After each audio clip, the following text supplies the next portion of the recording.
The unequal welcome. Dr. Elijah Carter leaned back against the bench in the hospital's outdoor garden, savoring the brief moment of peace after a grueling 16-hour shift. His scrubs clung to him, crumpled and stained from hours spent in operating rooms saving lives. A gentle breeze rustled through the leaves, but Elijah barely noticed it. His mind was elsewhere, consumed by thoughts of his most recent patient, a young woman whose life he had just saved after a complex heart surgery. Her name was Maria, a single mother of two, and she had clung to life by a thread when she was wheeled into his operating room. As Elijah performed the delicate procedure, the weight of the task pressed down on him like a mountain. When the surgery was finally over and Maria's vitals stabilized, the profound relief he felt was mixed with a bittersweet satisfaction. Another life saved, but at what cost to his own well-being? Elijah glanced at his watch. It was nearing 9 p.m., and his stomach grumbled in protest. He hadn't eaten since breakfast. That's when he remembered a conversation he'd overheard in the staff lounge earlier that week. His colleagues had raved about the Velvet Table, an upscale restaurant not far from the hospital. They spoke of its luxurious ambience, delectable cuisine, and the exclusivity that came with dining there. Elijah, who rarely indulged in such luxuries, decided to treat himself. He deserved it. After all, saving lives demanded both skill and sacrifice. He stood, stretching his sore muscles, and began his walk toward the restaurant. His steps were heavy, his tiredness evident, but a flicker of anticipation kept him moving forward. It wasn't often that he had a chance to escape the confines of the hospital and experience the world outside its walls. When Elijah arrived at the Velvet Table, its grandeur was apparent even from the sidewalk. The building's exterior was a stunning blend of modern architecture and classic charm. Large glass windows gave passers-by a glimpse of the elegant interior, where glittering chandeliers hung from the ceiling and immaculately dressed patrons dined at tables adorned with fine china and candles. A doorman, dressed sharply in a navy blue suit, opened the door as Elijah approached, and he stepped inside. The warm, inviting ambience of the restaurant quickly cooled as Elijah entered. Conversations seemed to falter for a brief moment as diners glanced toward the man in scrubs who had just walked through the door. Elijah, still wearing his hospital attire and a worn jacket, suddenly felt out of place amidst the sea of tailored suits and cocktail dresses. He approached the hostess stand, where a young woman with a clipboard greeted him. Her smile was professional, but her eyes flickered with doubt as she scanned him up and down. "Good evening, sir," she said, her tone measured. "Do you have a reservation?" Elijah offered a tired but polite smile. "No, I don't. I just got off work at the hospital, and I was hoping to grab a bite to eat. I heard great things about this place." The hostess hesitated, her smile faltering. She glanced toward the dining area, then back at Elijah's scrubs, her expression growing more uncertain by the second. "Let me check with the manager," she said, stepping away quickly. As Elijah waited, he couldn't help but notice the stares from nearby tables. Some patrons whispered behind raised hands, while others simply looked at him with thinly veiled disdain. Elijah wasn't unfamiliar with such reactions. He had faced them before. Growing up as a young black man in a small town, he had learned early on that prejudice often hid behind polite smiles and hushed tones. Moments later, the hostess returned, accompanied by a man in a tailored suit who introduced himself as Mr. Harrington, the restaurant's manager. His smile was colder than the hostess's, his demeanor stiff. "Good evening," Mr. Harrington said curtly. "I understand you're looking for a table, but unfortunately, we're fully booked tonight." Elijah glanced around the dining area. Several tables sat empty, their white linens pristine and untouched. He gestured subtly toward them. "I understand, but it looks like you have some open tables. I don't mind waiting if necessary." Mr. Harrington's smile tightened. "Those tables are reserved for our regular patrons. I'm afraid we simply can't accommodate walk-ins at this time." Elijah felt a familiar pang in his chest, a mixture of disappointment and resignation.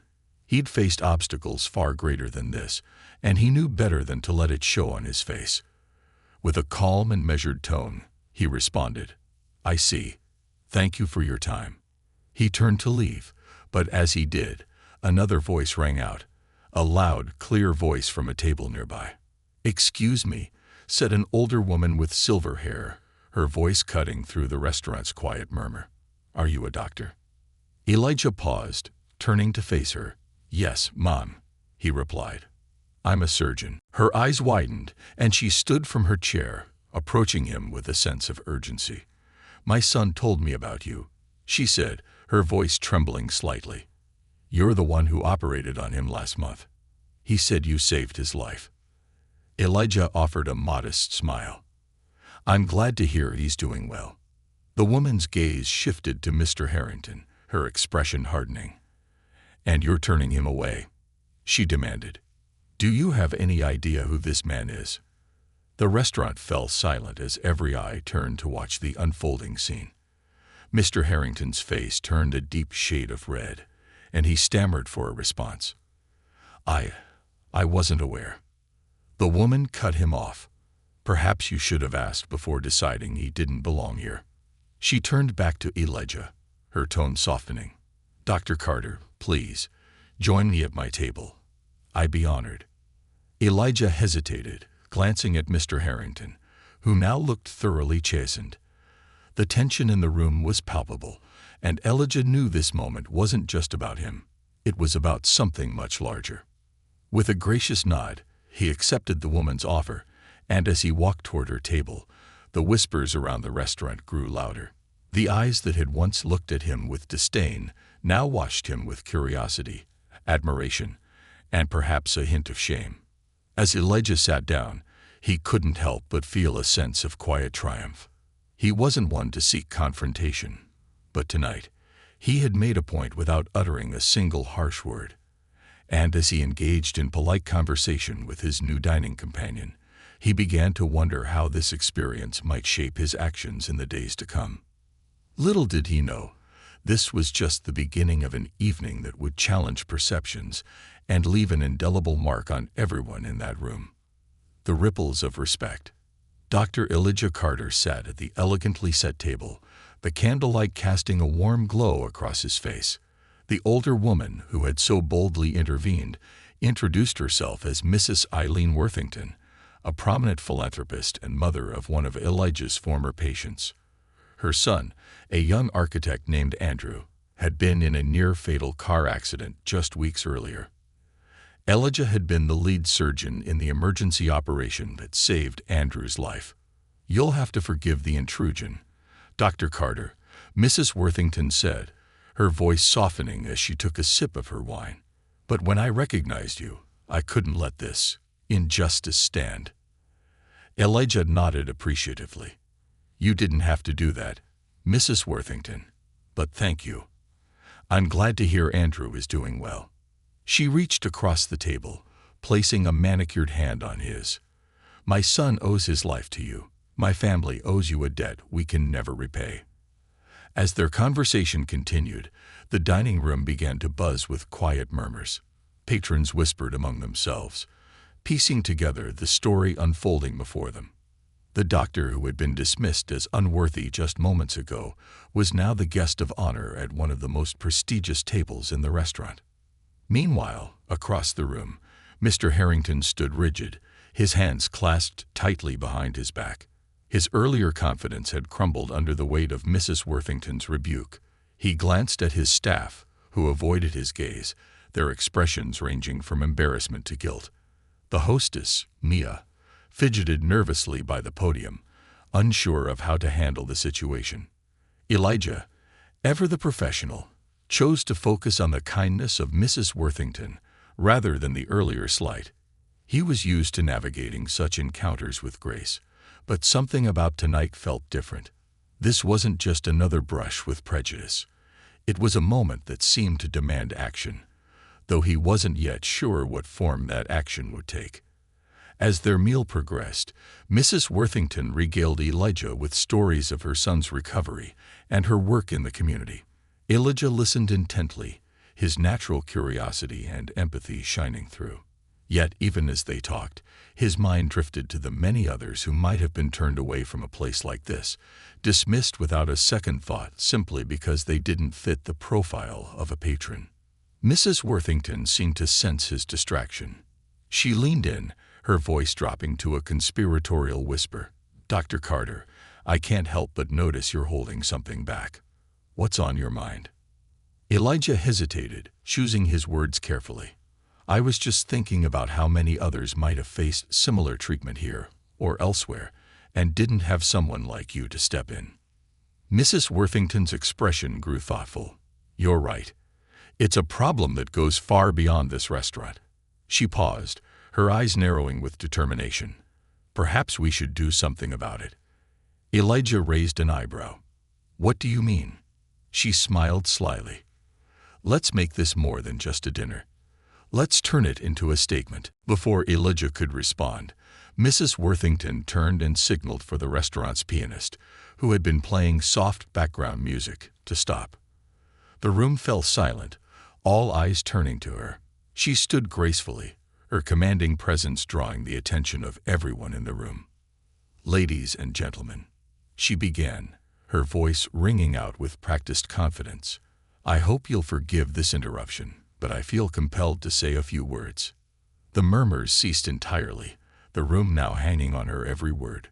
"This evening, I had the privilege of inviting someone very special to join me for dinner. Someone who has dedicated his life to saving others, regardless of their status, background, or appearance. That man is Dr. Elijah Carter." A wave of surprise rippled through the room, accompanied by scattered applause.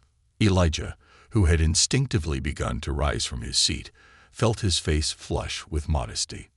Mrs. Worthington gestured for him to remain seated, her smile reassuring. "Dr. Carter is the reason my son, Andrew, is alive today," she continued, her voice thick with emotion. "But tonight, when he walked through these doors, he wasn't treated as the hero he is. Instead, he was judged, dismissed, based on nothing more than his attire and appearance." The audience shifted uncomfortably, some casting furtive glances at Mr. Harrington and his staff. The manager's face had turned a deep shade of crimson, and Maya looked as though she wanted to disappear behind the podium. "This is a lesson," Mrs. Worthington said, her tone firm but kind. "A lesson in humility, respect, and the danger of making assumptions. Dr. Carter's story is a reminder that true worth isn't found in what someone wears or how they look, but in the content of their character and the impact they have on the world." She paused, letting her words sink in before gesturing toward the staff. "And so, I challenge this establishment, this staff, to reflect on tonight's events, to ensure that no one, regardless of their appearance, is ever made to feel unwelcome again." Applause erupted, louder this time, as patrons nodded and murmured their agreement. Mrs. Worthington turned back to Elijah, her eyes soft with gratitude. "Dr. Carter, thank you for reminding us of what truly matters. Tonight, this table is yours, but I hope the lesson extends to every table in this room." As the applause subsided, Mrs. Worthington sat down, and Elijah felt a surge of emotion he hadn't expected. Gratitude, pride, and a renewed sense of purpose coursed through him. He had spent years advocating for equality and fairness in his work, but this public acknowledgement felt like a step towards something bigger. Across the room, Mr. Harrington approached the table hesitantly, his head bowed slightly. "Dr. Carter," he began, his voice unsteady, "I'd like to personally apologize for the way you were treated earlier. It was inexcusable, and I assure you, changes will be made." Elijah studied the man for a moment, then extended his hand. "I appreciate your apology, Mr. Harrington. Let's make sure this doesn't happen to anyone else." The manager nodded fervently, visibly relieved, before retreating to oversee the rest of the evening. As the night went on, Elijah found himself surrounded by people eager to meet him. Patrons approached his table to express their admiration, some sharing stories of loved ones whose lives had been saved by doctors like him. Elijah listened patiently, offering kind words and encouragement, but his thoughts kept circling back to Mrs. Worthington's earlier suggestion. What if this night could be more than just a moment of recognition? What if it could spark a larger movement, a call to action that extended far beyond the walls of this restaurant? By the time the evening drew to a close, Elijah had made up his mind. This was just the beginning. Tomorrow, he would start planning, reaching out to his network and exploring ways to turn tonight's lesson into a lasting legacy. As he stepped out into the cool night air, his heart felt lighter, his steps more purposeful. He glanced back at the velvet table, its golden light spilling onto the sidewalk, and smiled. Tonight, a door had been opened, not just for him, but for countless others who might follow in his footsteps, planting seeds of change. The next morning, Dr. Elijah Carter sat at his modest kitchen table, nursing a cup of black coffee as sunlight streamed through the window. His thoughts lingered on the events of the previous night at the velvet table. The dinner had started with prejudice, but ended with an overwhelming sense of solidarity. Mrs. Worthington's boldness and the heartfelt apologies from the staff had planted a seed in Elijah's mind. What if this moment could grow into something more significant? What if it wasn't just about one doctor in one restaurant, but about changing perspectives across an entire community? The memory of Mrs. Worthington's words echoed in his mind. This is a lesson. She was right. The incident wasn't an isolated one. It was a symptom of a larger problem. Elijah had experienced it firsthand throughout his life, but now he had a unique opportunity to address it. Elijah set his mug down, pulled out a notepad, and began jotting down ideas. The words flowed freely. Community awareness dinners, hosting events where people from all walks of life could come together, share their stories, and learn from one another. Mentorship programs, offering guidance to underprivileged youth aspiring to enter the medical field. Hospital initiatives, partnering with local businesses to educate staff on the importance of treating everyone with dignity and respect. His pen hovered over the paper as a new idea struck him. Unsung Heroes Gala, a grand event to celebrate the contributions of individuals who worked tirelessly to better the lives of others. Teachers, healthcare workers, first responders, and more. It would be a night to honor the unseen, the overlooked, and the undervalued. A smile tugged at his lips as he imagined the possibilities. He felt a renewed sense of purpose, one that extended beyond the operating room. Later that day, Elijah reached out to Mrs. Worthington, who answered his call with an enthusiastic, "Dr. Carter, what a pleasant surprise." Elijah chuckled. "Good morning, Mrs. Worthington. I wanted to thank you again for last night. Your words made a significant impact." "Oh, it was nothing," she replied modestly. "But I have to admit, I was just telling my son about it. He said we should do something bigger, something to spread the message." "That's exactly why I'm calling," Elijah said, his tone growing serious. "I have an idea, and I'd like your help." He shared his vision for the Unsung Heroes Gala, explaining how it could bring attention to the importance of recognizing and respecting contributions from all members of the community. Mrs. Worthington listened intently, her excitement growing with each word. "Dr. Carter, this is brilliant," she said. "I'd be honored to help. I can provide the venue and handle the guest list. We'll invite influential figures, local business owners, and, of course, the people we're celebrating." Elijah felt a surge of gratitude. "Thank you, Mrs. Worthington. Together, I think we can make a real difference." With her support secured, Elijah began reaching out to other contacts, former patients, hospital colleagues, and community leaders. The response was overwhelmingly positive. Each person he called offered to contribute in some way, whether through donations, volunteer work, or simply spreading the word. Meanwhile, news of the incident at the velvet table had begun to spread. Social media posts recounting the story of the doctor turned away, only to become the guest of honor, went viral. Some criticized the restaurant's initial actions, while others praised Mrs. Worthington's intervention and Elijah's grace under pressure. The velvet table, eager to repair its reputation, issued a public statement apologizing to Dr. Carter and promising to implement inclusivity training for its staff. They also announced a partnership with the Unsung Heroes Gala, offering their venue for the event at no cost. Elijah was surprised when Mr. Harrington, the restaurant's manager, called him personally. "Dr. Carter," Mr. Harrington began, his voice filled with genuine remorse. "I owe you another apology.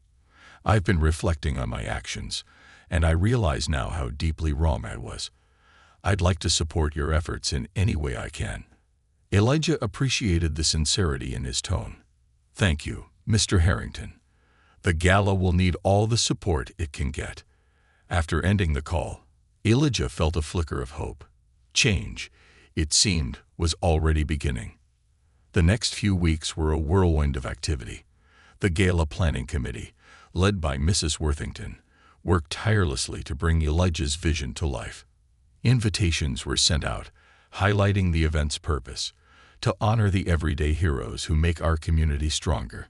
Elijah's days were filled with surgeries and hospital rounds, but his evenings were dedicated to the gala.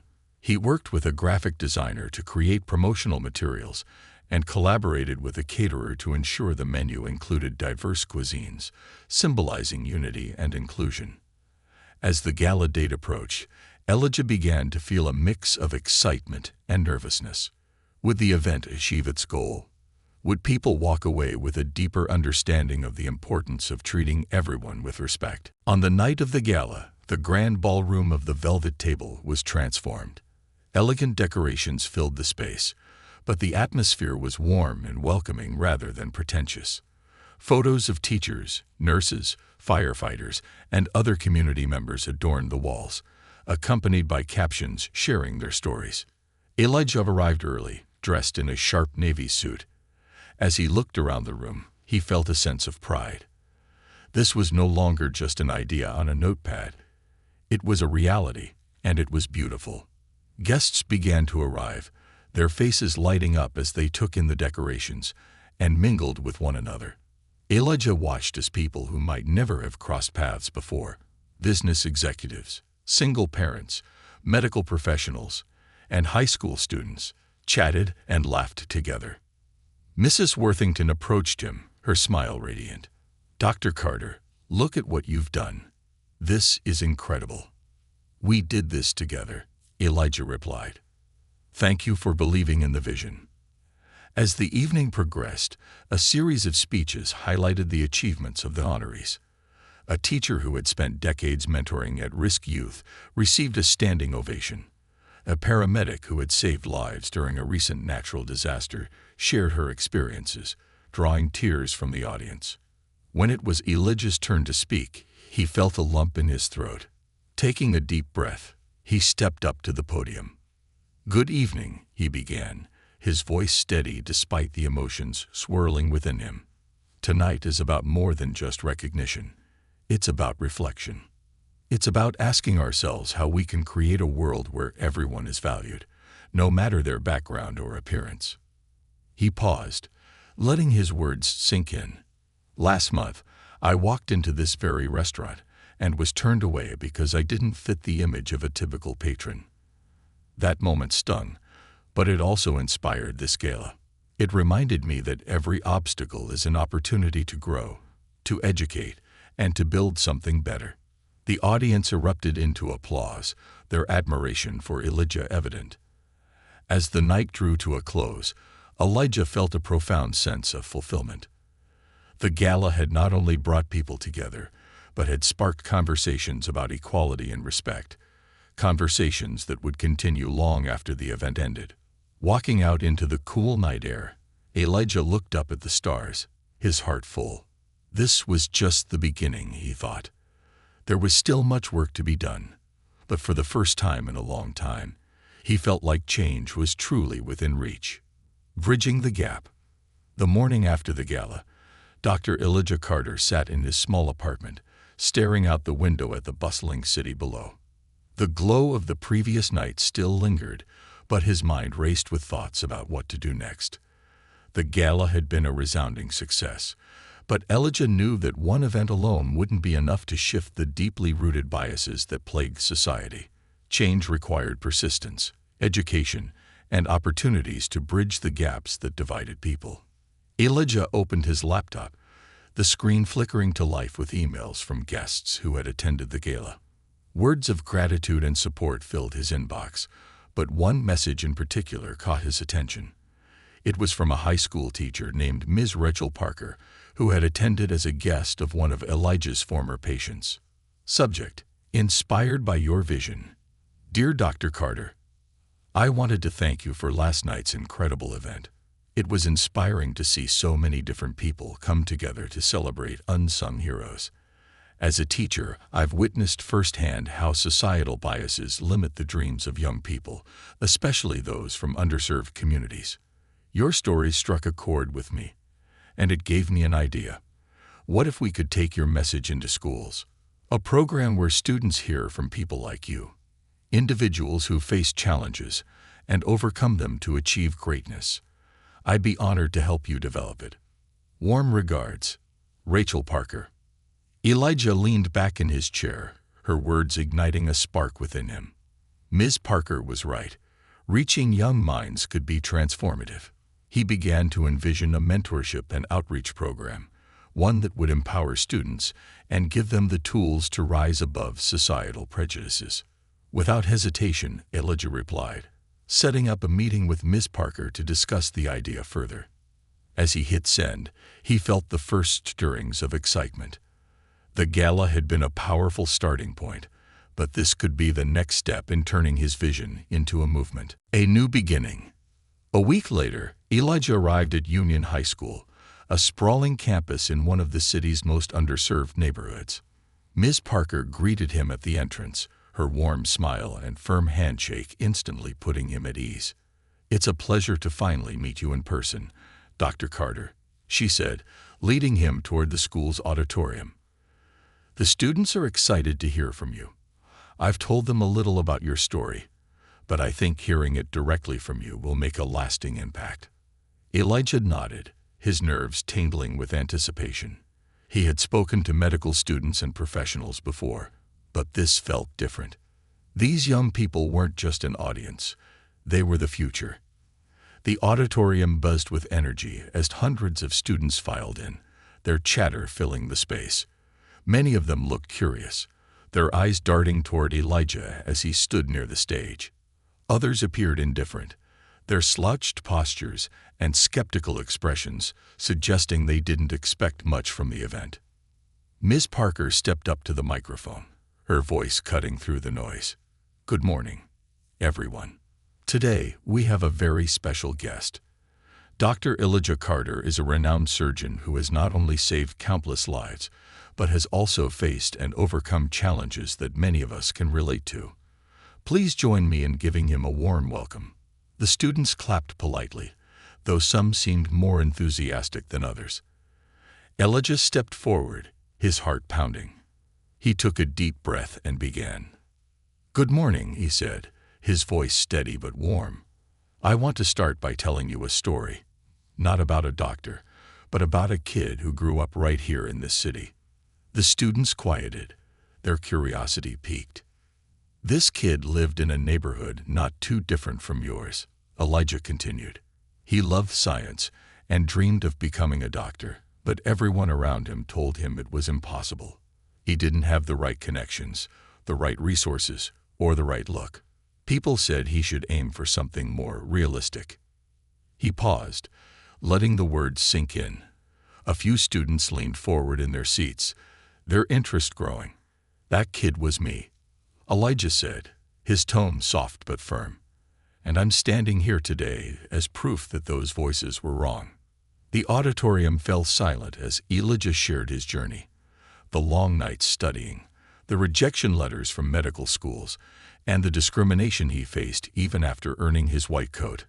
But he also spoke of the mentors who had believed in him, the patients who had inspired him, and the unwavering determination that had carried him through every obstacle. A ripple effect. By the time Elijah finished his speech, the atmosphere in the auditorium had shifted. Students who had started the morning disengaged now sat upright, their faces reflecting a mix of admiration and introspection. As the applause erupted, Elijah felt a wave of relief and pride. Afterward, a group of students approached him, their voices overlapping with questions and comments. "Dr. Carter, how did you stay motivated when people doubted you? Can you be my mentor? I want to be a doctor too, but I don't know where to start."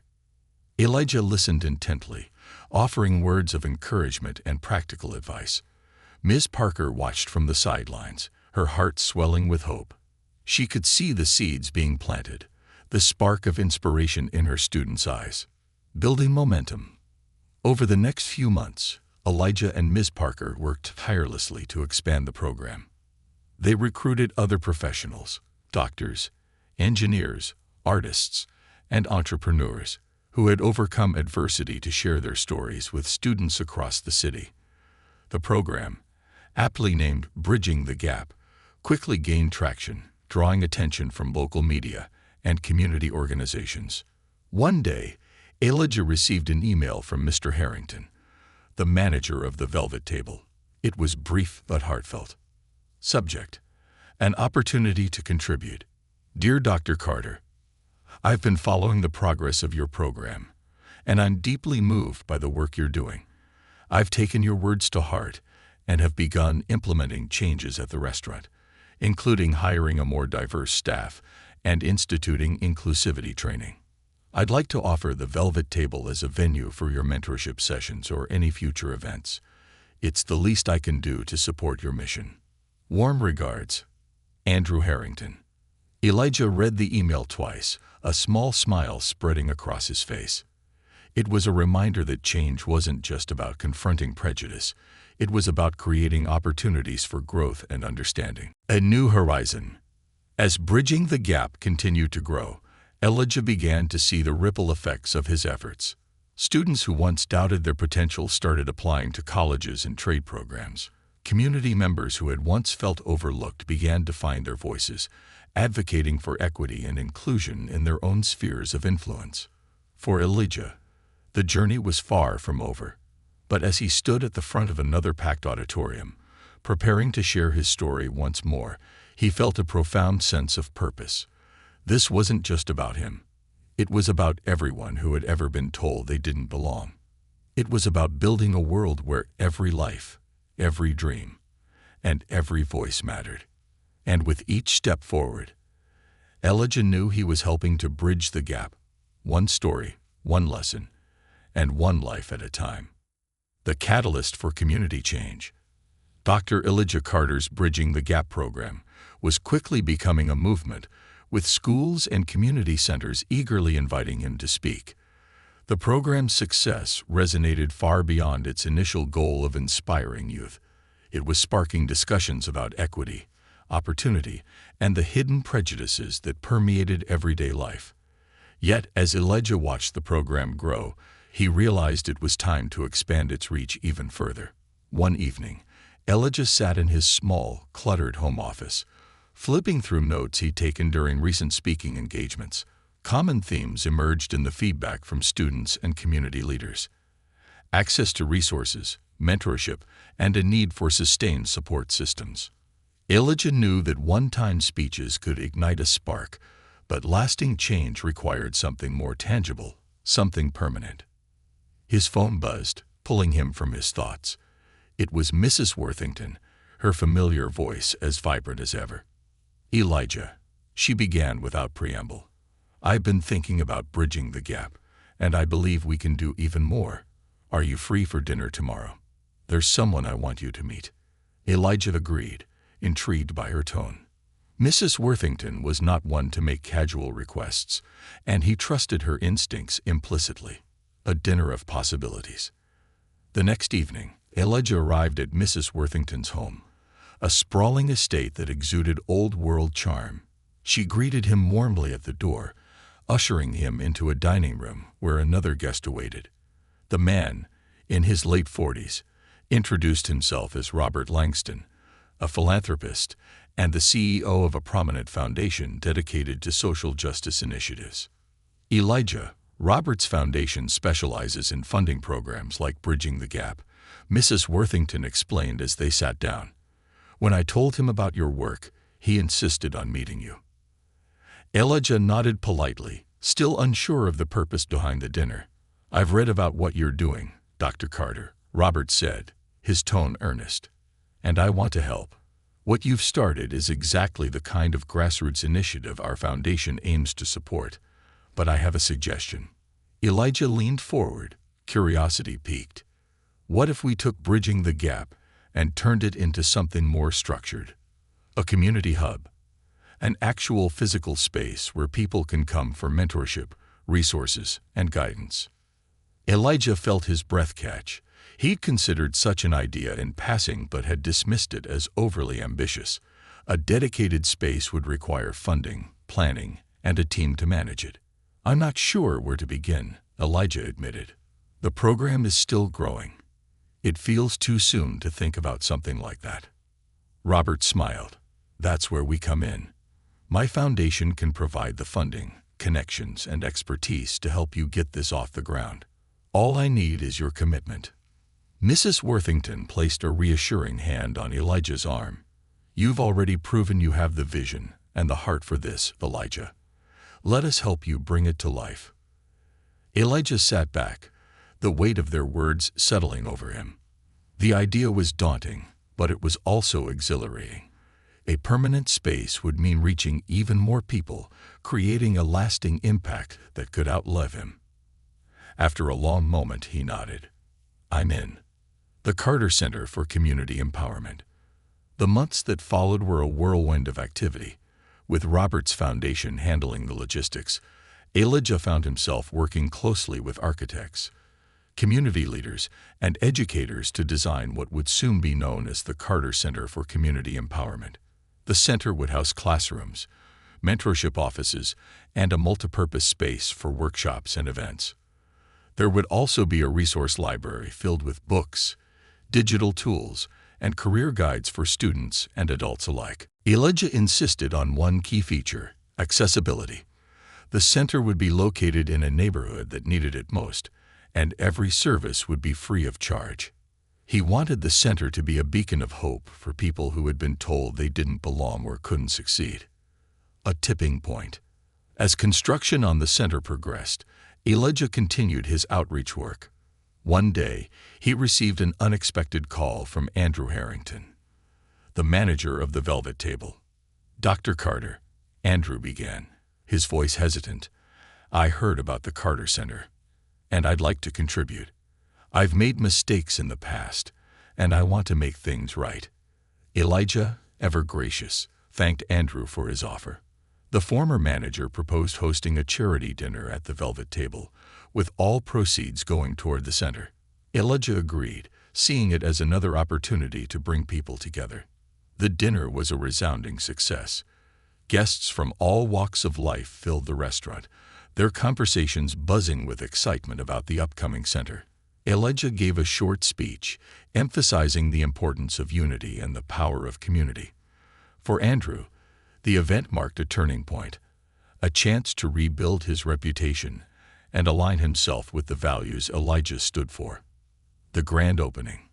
On a crisp autumn morning, the Carter Center for Community Empowerment officially opened its doors. A crowd gathered outside, including students, families, educators, and city officials. News crews hovered nearby, eager to capture the event. Elijah stood at the entrance, humbled by the turnout. As he prepared to cut the ribbon, he spotted familiar faces in the crowd. Mrs. Worthington, Robert Langston, and even Andrew Harrington, who had come to show his support. This center isn't about me, Elijah said, addressing the crowd. It's about all of us. It's about creating a space where everyone feels seen, heard, and valued. Together, we can build a future where no one is judged by their appearance, but by the strength of their character. The crowd erupted into applause as Elijah cut the ribbon, officially opening the center. Inside, the space buzzed with activity. Volunteers guided visitors through the classrooms and resource areas, while students eagerly signed up for mentorship programs. A movement gains momentum. As the months passed, the Carter Center became a hub of activity. Students attended workshops on everything from resume building to STEM careers. Parents came to learn about scholarships and financial aid. Professionals volunteered their time to mentor young people, sharing their knowledge and experiences. Elijah made it a point to remain deeply involved, balancing his work at the hospital with his responsibilities at the center. Each time he walked through its doors, he felt a renewed sense of purpose. This was more than a building. It was a testament to what could be achieved when people came together for a common goal. A lesson in legacy. One day, as Elijah was preparing to leave the center, he noticed a group of high school students huddled around a table, deep in conversation. He approached them, curious. "What are you working on?" he asked. A young girl looked up, her eyes bright with excitement. "We're organizing the community cleanup," she explained. "We want to give back, like you taught us." Elijah felt a lump in his throat. These students weren't just receiving help, they were becoming leaders in their own right. As he walked out into the evening air, Elijah realized that the Carter Center was more than a dream fulfilled. It was a catalyst for change, a living symbol of what could happen when people chose compassion over prejudice and action over apathy. And as the city skyline glowed in the distance, Elijah knew that the work was far from over. This was only the beginning of a legacy that would continue to grow, one life at a time. A legacy forged in unity. The Carter Center for Community Empowerment quickly became a cornerstone of the community, its impact rippling far beyond its walls. Elijah watched in awe as the center transformed lives, not just of the students and families it served, but of the volunteers, mentors, and supporters who found a new sense of purpose in its mission. What had begun as a personal journey to overcome prejudice had blossomed into a collective movement, bringing together people from all walks of life. But Elijah knew that no movement could survive on momentum alone. It required sustainability, innovation, and a commitment to evolving with the needs of the community. A crossroads. Months after the center's opening, Elijah found himself facing a new challenge. Demand for the center's services had grown exponentially. Students were excelling in school and applying to colleges they'd once considered out of reach. Adults were securing better jobs through resume workshops and mentorship. Yet, the sheer volume of participants began to strain the center's resources. One afternoon, Elijah sat in his modest office at the center, poring over financial reports and brainstorming solutions. Mrs. Worthington and Robert Langston had been instrumental in funding the center's launch, but Elijah didn't want to rely solely on a handful of benefactors. He believed the community should have a stake in the center's success. As he mulled over ideas, a knock at the door interrupted his thoughts. It was Marcus, a former mentee who had recently been accepted into a prestigious engineering program. "Dr. Carter, can I talk to you for a minute?" Marcus asked, his voice tinged with hesitation. "Of course," Elijah said, gesturing for him to sit. "What's on your mind?" Marcus hesitated, then blurted, "I want to give back to the center, but I don't have much money. I was thinking, maybe I could volunteer, help tutor younger kids." Elijah smiled, feeling the swell of pride. "That's a wonderful idea, Marcus. Giving back doesn't have to be about money. It's about time, effort, and heart." As Marcus left, Elijah felt a spark of inspiration. What if the center could harness the power of its success stories? Former mentees like Marcus could mentor the next generation, creating a self-sustaining cycle of empowerment. Elijah began drafting plans for an alumni mentorship initiative, where those who had benefited from the center could pay it forward. Building bridges. As the alumni initiative took shape, Elijah also sought to expand the center's reach. He partnered with local businesses, offering tax incentives for hiring individuals who had completed the center's training programs. He worked with schools to integrate Bridging the Gap workshops into their curricula, ensuring that students across the city could benefit from its message. One of the most ambitious projects Elijah undertook was the Carter Internship Program. It paired students with professionals in their fields of interest, giving them real-world experience and connections that could open doors. The program quickly became a cornerstone of the center's offerings, attracting attention from corporations eager to support diversity and inclusion efforts. An unexpected call. One afternoon, Elijah received a call from a representative of the state governor. The governor, having heard about the Carter Center's impact, wanted to visit and discuss the possibility of replicating the model in other underserved communities.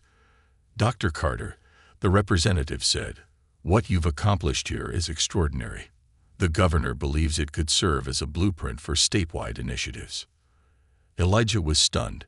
He had never imagined that his small, community-focused center could inspire change on such a scale. After a moment, he found his voice. "I'd be honored to meet with the governor and share what we've learned." A visit to remember. The governor's visit was a whirlwind of activity. Local news outlets covered the event, highlighting the center's achievements and its potential to influence policy. Elijah led the governor through the center, introducing her to students, mentors, and volunteers. One interaction stood out. A young girl named Sophia, who had once struggled with math and self-confidence, proudly demonstrated a robotics project she had built through the center's STEM program. The governor listened intently as Sophia explained her design, her eyes lighting up with pride. "Dr. Carter," the governor said afterward, "this is exactly the kind of impact we need to replicate. Let's work together to make it happen." Scaling the mission. Over the next year, Elijah worked closely with state officials to develop the Carter Initiative, a program that adapted the center's model for other communities. New centers were established in cities across the state, each tailored to the unique needs of its population, but rooted in the same principles of equity, mentorship, and empowerment. Elijah traveled extensively, speaking at grand openings and training new staff. At each location, he was met with the same enthusiasm and hope that had fueled the original center. Yet even as the initiative grew, Elijah remained deeply connected to the community where it all began.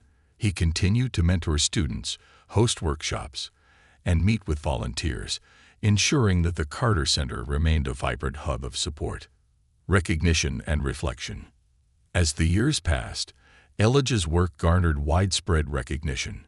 He was invited to speak at national conferences, received awards for his contributions to education and social justice, and was even featured in a documentary about transformative community leaders. Yet, despite the accolades, Elijah remained humble. For him, the true measure of success wasn't in awards, but in the lives transformed by the center. He thought of Marcus, now mentoring younger students while excelling in his engineering program. He thought of Sophia, whose robotics project had earned her a scholarship to a prestigious university. He thought of the countless others who had walked through the center's doors and found hope, guidance, and opportunity. The legacy for the future. One evening, Elijah stood outside the Carter Center, watching as families and students bustled in and out. The building, once just a dream, now pulsed with life and energy. Mrs. Worthington approached, her eyes twinkling. "It's remarkable, isn't it?" she said, gesturing toward the center. "You've built something that will outlast all of us." Elijah smiled, his heart full. "I didn't build it alone. This is the result of a community coming together." Mrs. Worthington nodded. "Still, it started with you and your unwavering belief in the power of kindness and equality." As they stood together, the sun dipped below the horizon, casting the center in a warm golden glow. Elijah felt a profound sense of fulfillment. The work was far from over, but he knew that the foundation had been laid. The Carter Center wasn't just a building or a program. It was a testament to what was possible when people chose compassion over judgment, action over apathy, and unity over division. And for Elijah, that legacy was more than enough. A dream passed on. Years had passed since the Carter Center for Community Empowerment first opened its doors. What began as a response to a moment of discrimination had grown into a movement spanning cities, schools, and even state borders. Yet for Dr. Elijah Carter, now in his late 40s, the work was far from over. Each day brought new challenges, new faces, and new stories that reminded him why he started this journey in the first place. Elijah stood in the heart of the original center, his eyes scanning the walls lined with photos and plaques celebrating its history. A photo of Sophia holding her robotics award, Marcus shaking hands with a mentor at his engineering internship, a group of high school graduates in caps and gowns, their faces lit with excitement for the future. These were more than memories. They were milestones. The next chapter. One afternoon, Elijah received an email from a young woman named Jasmine Nguyen. She introduced herself as a graduate of one of the Carter Centers in another city. Jasmine's email was passionate and heartfelt. Subject: honoring the Carter Center's impact. Dear Dr. Carter, I hope this email finds you well. My name is Jasmine Nguyen, and I'm a proud graduate of the Bridging the Gap program at the Carter Center in Chicago. I wanted to reach out to thank you personally for creating something that changed my life. When I first came to the center, I was a high school sophomore struggling to balance school, work, and family responsibilities. My confidence was low, and I had no idea what I wanted to do with my life. But the mentors at the center believed in me when I couldn't believe in myself. Thanks to their guidance, I applied to college and am now pursuing a degree in social work. My dream is to open a community center of my own someday, modeled after the Carter Center. Thank you for paving the way for people like me. I hope to meet you in person someday. With gratitude, Jasmine Nguyen. Elijah read the email twice, feeling a swell of pride and humility. Jasmine's story was a testament to the ripple effect of the center's work. Her dream of opening her own community center echoed his own journey, reminding him of the power of passing the torch. He decided to meet Jasmine in person. A shared vision. A few weeks later, Elijah traveled to Chicago to visit the center Jasmine attended. The trip was bittersweet. Though he was excited to meet Jasmine and see the impact of the program, he was also reminded that the work required constant effort and care to sustain. Jasmine greeted him with a beaming smile, her enthusiasm infectious. As they toured the center together, she pointed out the spaces and programs that had meant the most to her. "This is where I met my mentor," she said, stopping in a brightly lit classroom filled with books and computers. "She helped me with my college essays. I never thought I'd make it to college, but she showed me I could." Elijah listened intently, his admiration for Jasmine growing with every word. She was a living embodiment of what the Carter Centers were meant to achieve, a cycle of empowerment that continued to grow and evolve. Over lunch, they discussed her dream of opening a community center. Jasmine's vision was clear. She wanted to focus on helping immigrant families navigate education, employment, and cultural barriers. "I want to create a place where kids like me feel seen and supported," Jasmine said, "just like the Carter Center did for me." Elijah smiled. "That's a beautiful vision, Jasmine, and I believe you can make it happen. Let me know how I can help." A new collaboration. Back at the original Carter Center, Elijah couldn't stop thinking about Jasmine's dream.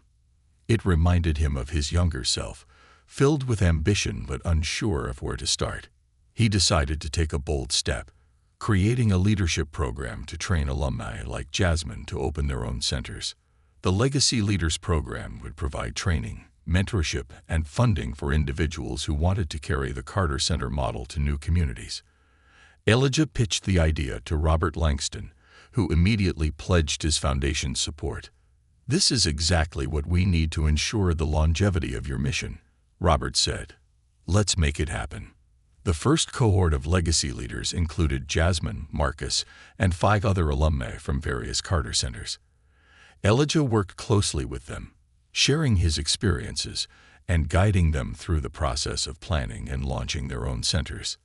The ripple becomes a wave. As the Legacy Leaders program took off, new Carter Centers began to spring up in places Elijah had never imagined. Small towns, urban neighborhoods, and even rural areas where resources were scarce.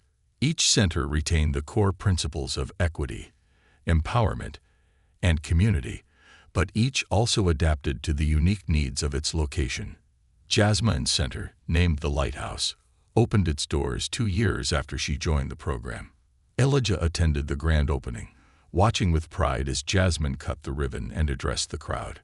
"This isn't just a building," Jasmine said, echoing words Elijah had spoken years earlier.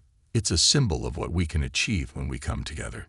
The audience erupted into applause, and Elijah felt a deep sense of fulfillment. Jasmine and the other legacy leaders were ensuring that the work he had started would continue long after he was gone. A quiet reflection. One evening, Elijah found himself alone in the original Carter Center. The hum of activity had quieted as staff and volunteers headed home for the night. He walked through the empty halls, his footsteps echoing softly against the walls adorned with photos and artwork created by students. In the main lobby, he stopped at a plaque inscribed with the center's mission: to empower, inspire, and uplift every individual, fostering a world where everyone has the opportunity to thrive. Elijah traced the words with his fingers, his mind drifting back to that night at the velvet table so many years ago. What had begun as a painful moment of rejection had become a catalyst for something extraordinary. The final speech. A year later, at the annual Bridging the Gap Summit, Elijah delivered what he knew would be his final public speech as the leader of the Carter Center movement. He had decided it was time to step back and let the next generation carry the torch. Standing before an audience of thousands, students, mentors, community leaders, and legacy leaders, Elijah spoke from the heart. "This movement was never about me," he began. "It's about all of us. It's about the belief that every person, regardless of where they come from or what they look like, has the potential to change the world." He paused, his eyes scanning the crowd. To the legacy leaders, to the students and mentors, and to everyone who has been a part of this journey, thank you. You've shown me that the dream we started is no longer just a dream. It's a reality, and it's growing stronger every day. The audience rose to their feet, their applause a thunderous wave of gratitude and admiration. Elijah stepped back from the podium, his heart full. A legacy of love. As Elijah retired from his role, the Carter Center movement continued to thrive under the leadership of the legacy leaders. New centers opened, new programs launched, and new lives were transformed. For Elijah, the legacy was never about buildings or programs. It was about people. It was about creating a world where everyone felt valued, respected, and empowered to reach their full potential. And as he spent his days mentoring quietly from behind the scenes, Elijah Carter knew that the seeds he had planted would continue to grow, spreading hope and unity for generations to come.